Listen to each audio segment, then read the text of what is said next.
कर्क राशीच्या जातकांनी आज घर आणि कार्यस्थळ यामध्ये समतोल ठेवणे गरजेचे आहे. सकाळी घरगुती जबाबदाऱ्या वाढू शकतात. स्वयंपाक किंवा मुलांशी संबंधित गोष्टी वेळेत पूर्ण करा. ऑफिसमध्ये नवीन सहकाऱ्यांचे आगमन होऊ शकते. त्यांचे स्वागत खुलेपणाने करा आणि सहकार्याच्या बाबतीत स्पष्ट भूमिका घ्या. आर्थिक बाबतीत कर्ज उधारीच्या व्यवहारांमध्ये सावधगिरी बाळगा.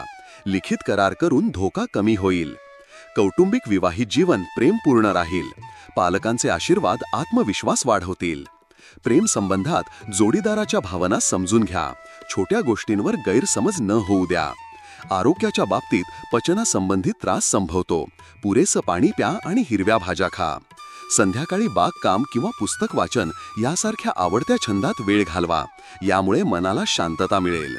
तुमच्या राशीविषयी साप्ताहिक, मासिक आणि दैनंदिन राशी भविष्यासाठी चॅनलला सबस्क्राईब आणि लाईक करा. कॉमेंटमध्ये जय श्री स्वामी समर्थ लिहा.